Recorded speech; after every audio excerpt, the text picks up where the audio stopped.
Hello everyone, आपका स्वागत है मेरे चैनल पे। तो आज है नवरात्रि का पहला दिन। तो देखिए मैं कैसे पूजा करने जा रही हूँ वो आपसे मैं शेयर करने वाली हूँ। तो पहले तो यहाँ पे देखिए जौ है, तो इसे मैं अच्छी तरह से साफ वगैरह कर लूँगी, धुल लूँगी। यहाँ पे मैं पूजा का तैयारी थोड़ा सा करके रखी हूँ। तो यहाँ पे दुर्गा माँ का एक फ़ोटो लेना है, आप मूर्ति भी ले सकते हैं। तो मेरे पास हमेशा एक फ़ोटो रहता है जिसमें मैं डेली पूजा करती हूँ, उन्हीं का मैं पूजा करूँगी। तो यहाँ पे देखिए माता रानी को चुन्नी चढ़ा देना है और फूल चढ़ा देना है, श्रृंगार का सामान चढ़ा देना है, जैसे चूड़ी वगैरह यहाँ पे मैं माता रानी को पहना दी हूँ। और कहते हैं कि कोई भी पूजा अग्नि के साक्षी में ही करना चाहिए। अक्सर मैं अपनी वीडियो में बताते रहती हूँ कि यहाँ पे दीपक जलाकर ही पूजा करना चाहिए। तो दीपक जला चुकी हूँ। ये है जौ को इस तरह से मिट्टी में डाल देना है और मिट्टी को पहले आप साफ़ सुथरा कर लीजिएगा, मतलब कुछ कीड़े वगैरह नहीं होना चाहिए, मिट्टी साफ़ सुथरा होना चाहिए। और इस तरह से जौ को डालकर थोड़ा सा आप इसे मिला लीजिए अपने हाथों से।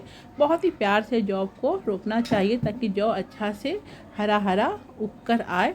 तो ये देखिए इस तरह से मिला लेना है। इसे मिलाने के बाद थोड़ा थोड़ा करके इसमें पानी भी डाल देना है।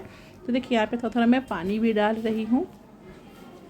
फिर उसके बाद इसमें मैं कलश स्थापना करूँगी। आप चाहे तो घर का कलश भी स्थापना कर सकते हैं, या तो आप मार्केट में आराम से मिल जाता है मिट्टी का कलश, वो भी आप लाकर कर सकते हैं। तो मेरे पास कलश था घर पे, तो मैं अक्सर अपने घर के कलश को ही स्थापना करती हूँ। एक स्वास्तिक मैं यहाँ पर बना चुकी हूँ। आप भी अपने लोटे पर स्वास्तिक बना लीजिए। तो टीका वगैरह लगा दीजिएगा। फिर जो उसका गर्दन होता है ऊपर का भाग, उसमें क्या करना है, कलावा पहना देना है। इस तरह से आप उसमें कलावा बांध दीजिएगा।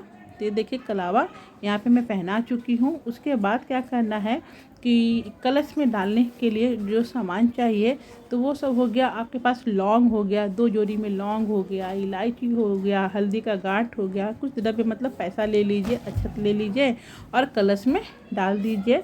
और साथ में क्या करना है कि गंगा जी का पानी भी डाल देना है। तो ये देखिए गंगा जी का पानी है वो भी मैं डाल दूंगी। उसके बाद इसमें क्या करना है कि आम का पत्ता लेना है। आम के पत्ते को धुल लीजिए। धुलने के बाद उसमें टीका वगैरह लगा दीजिए। उसके बाद इसे लोटे में डाल देना है। तो आप 5 भी ले सकते हैं, 7 भी ले सकते हैं। तो मैं यहाँ पे ले रही हूँ 7 पत्ता। तो लोटे में मैं यहाँ पर इसे डाल दूँगी। तो ये देखिए यहाँ पर फिर हल्दी कुमकुम भी लोटे में डाल देना है। फूल नहीं डालूंगी, फूल डालूंगी तो होता क्या है 9 दिन में फूल सड़ जाता है, तो पानी में से बास आने लगेगा। तो मैं फूल बिल्कुल भी नहीं डालती हूँ। आप चाहें तो इसमें हल्दी कुमकुम डाल सकते हैं। उसके बाद एक नारियल लेना है, उसे लाल कपड़े में इस तरह से आप लपेट लीजिए। तो आप मार्केट से सूखा नारियल भी ले सकते हैं, बड़ा वाला जिसमें छिलका रहता है। आप बिना छिलके का भी ले सकते हैं। आप चाहें तो नारियल को खड़े करके भी कलश बना सकते हैं, लिटाकर भी लोटे पे बना सकते हैं। आप अपनी श्रद्धा के अनुसार जैसे चाहे वैसे लोटे पे रख सकते हैं। फिर जो कपड़ा है उसके ऊपर कलावा इस तरह से बांध देना है।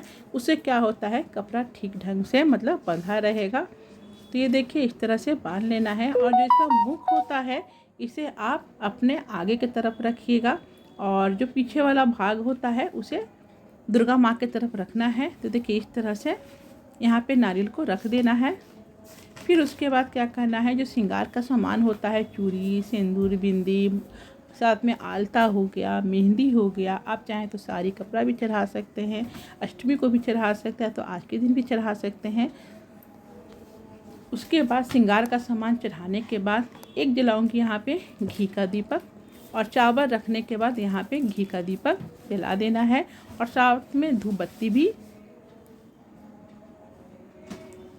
तो ये देखिए इस तरह से धूप बत्ती दिखा देना है। और ये देखिए जो मैं यहाँ पे बड़ा वाला दिया जलाई हूँ, जो 9 दिन तक जलते रहेगा, भर के दिया है। इसमें दिया है, उसमें तेल डाला हुआ है, थोड़ा गर्म हो गया है जलते के साथ। तो इसे मैं दिखा रही हूँ आपको। इस तरह से आप दीपक जला लीजिएगा। और जब इसे साफ़ करना हो तो बिल्कुल एक दिया जलाने के बाद ही वो दीपक को साफ़ करना चाहिए। दीपक का भी पूजा वगैरह आप कर लीजिए, उसमें हल्दी कुमकुम जो होता है चढ़ा देना चाहिए। फिर लेना है एक पान का पत्ता। तो ये मेरे घर का पान का पत्ता है जो मैं गमले में लगाई हूँ। उसमें डालना है इलायची और एक लौंग, इस तरह से आप ऊपर से डाल दीजिए और माता रानी को चढ़ा दीजिए। माता रानी को पान का बीड़ा बहुत ही पसंद है। यह है उड़हल का फूल, वो भी चढ़ा दीजिए माता रानी को। क्योंकि माता रानी को अड़हुल का फूल बहुत ही पसंद होता है।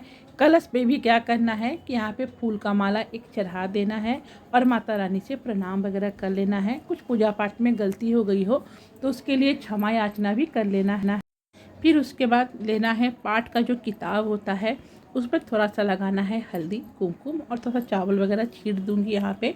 उसके बाद ही पाठ स्टार्ट करना चाहिए। तो पाठ में 13 अध्याय रहता है, उसके पहले भी 3-4 पाठ करना पड़ता है। पाठ नहीं रहता है, जैसे किलम हो गया, अर्गला हो गया, ये सब पढ़ के ही पाठ स्टार्ट किया जाता है। आप चाहे तो 1 अध्याय भी कर सकते हैं, 2 भी कर सकते हैं, अपने समय के अनुसार कर लीजिए, लेकिन 13 अध्याय पूरा पढ़ने का रहता है। उसके पहले मैं क्या करूँगी, थोड़ा शुद्धिकरण कर लूँगी, उसके बाद ही मैं पाठ करना स्टार्ट करूँगी। तो ये देखिए 1 घंटे में पाठ हो जाता है। फिर उसके बाद पाठ करने के बाद मैं करूँगी आरती। तो यहाँ पे हुमाद है, पान के पत्ते पे ही हुमाद रखकर आरती करना है। जो पान का बीड़ा मैं चढ़ाई थी वो भी यहाँ पे मतलब जो हो छोटा सा हवन कर रही हूँ उसमें डाल दूँगी मैं, और इसी से मैं माता रानी को आरती करूँगी। ऊपर गणपति जी हैं, देखिए ऊपर में गणपति जी मेरे अलमारी पर रखा है। तो पहला पूजा मैं उनका ही करती हूँ। तो उनका पूजा मैं दुर्गा माता के करने के पहले कर चुकी थी। प्रसाद वगैरह ऊपर की अलमारी पे भी चढ़ा दी थी, और साथ में नीचे भी जो भगवान वगैरह हैं सबका पूजा करना होता है। इस तरह से माता रानी का आरती कर लेना है।